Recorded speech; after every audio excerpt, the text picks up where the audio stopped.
berada di industri Rumahan Sablon yang terletak di Desa Mrojo, Kecamatan Rengel, Kabupaten Tuban. Dan di samping saya ini adalah salah satu pemilik dari usaha ini, yaitu Mas Udin. Berikan pertanyaan pertama untuk Mas Udin. Kalau tahun awal dirilisnya atau terbentuknya Rumahan Sablon itu sejak dari kapan? Ya, untuk mulai awal sablon itu bulan 7 2017. Itu didirikan sendiri ya, maksudnya menggunakan tenaga kerja sendiri. Ya sebelumnya begini, untuk awal itu saya merintis dari nol sendiri. Kebetulan sebelumnya cuma iseng-iseng aja ya, main-main aja, mungkin penasaran sablon itu gimana. Terus kok habis itu diposting langsung ada yang minat, yang pesen sablon. Nah dari situlah mulai awal sablon berdiri. Oh, mungkin dari awal dari kata iseng-iseng itu Mas ya, membuat kita menjadi menarik dan bisa dijadikan sebagai penghasilan. Industri sablon seperti ini tuh sejarahnya tuh seperti apa Mas? Untuk awalnya itu sebelumnya dulu masih kelas 2 Madrasah Aliyah itu udah merintis, saya berlima dengan teman kelas saya berlima, tiap hari itu sudah mengumpulkan uang 1000 dan sampai akhirnya terkumpul beberapa ratus itu. Dan terus ada kendala mungkin keuangan teman-teman juga butuh uang saku buat sekolah juga, jadi nggak jadi dibubarkan dan uangnya dikembalikan kembali ke teman-teman. Terus berselang 1 tahun atau 2 tahun ya, lulus sekolah, berselang 2 tahun itu, mungkin 2 tahun ya, 2 tahun itu temenku kuliah di Semarang, dia mendapat warisan alat sablon juga, cuma juga sekedarnya aja warisan alat sablon itu, dan dia dipakai alatnya dan dapat orderan, diposting di Facebook. Lalu diposting, saya tahu, oh sekarang kamu di sana buka sablon ya, dulu kita merancang dari kelas 2 MA nggak jadi, sekarang kamu sudah main sablon sendiri di sana, kalau pulang ajarin ya. Nah kebetulan selang 1 bulan mungkin dia pulang pas liburan semester Ya. dan langsung aja saya masih kerja di pasar, penghasilan dari pasar saya buat modal usaha, dan itu pun 200.000 buat beli alat itu masih kembali 5.000.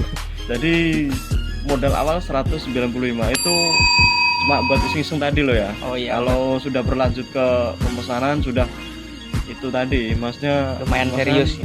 Ya pemesanan masih iseng, baru dilanjut dengan ada yang order langsung. Itu ketika itu baru mulai buka usaha sablon. Sebelumnya masih iseng-iseng lah. Sebenarnya masing-masing akhirnya menjadi serius gitu. Baik, untuk halangannya tuh apa aja Mas kalau membuat bisnis sablon seperti ini? Untuk halangan itu mungkin pertama dari pengalaman tadi. Juga salah-salah ya, atau tidak tadi ya, dari YouTube, dari apa itu.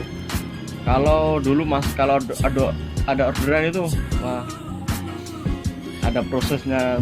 Tiap mengerjakan sablon itu pasti malam, soalnya catnya gampang kering juga. Terus kendala lain, alat-alatnya juga belum memadai, jadi manual sekali. Jadi kadangnya juga hasil sablonnya juga masih berantakan juga, masih lebar semuanya karena manual manual tadi.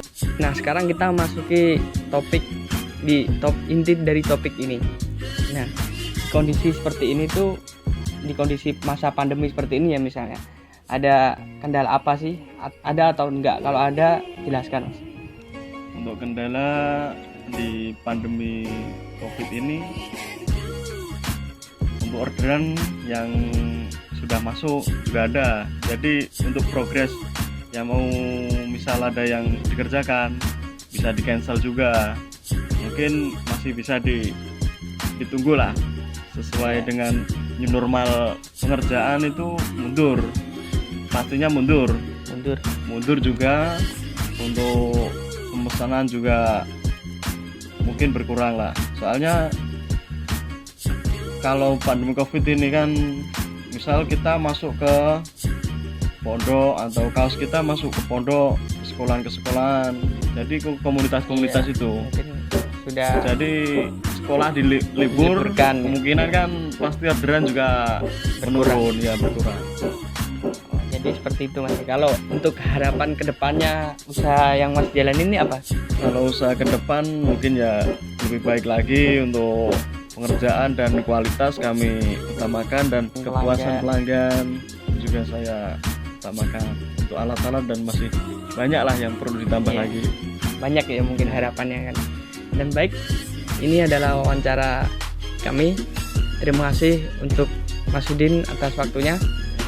Nah, itu adalah wawancara saya ketika berada di industri sablon GSS Art ini. Di sini juga melayani pemesanan sablon. Kaos yang dijual di tempat ini dengan kisaran 70 sampai 100 ribu rupiah. Sekian episode dari Dunia Bisnis kali ini. Saya Wildan Arif undur diri. Sampai jumpa.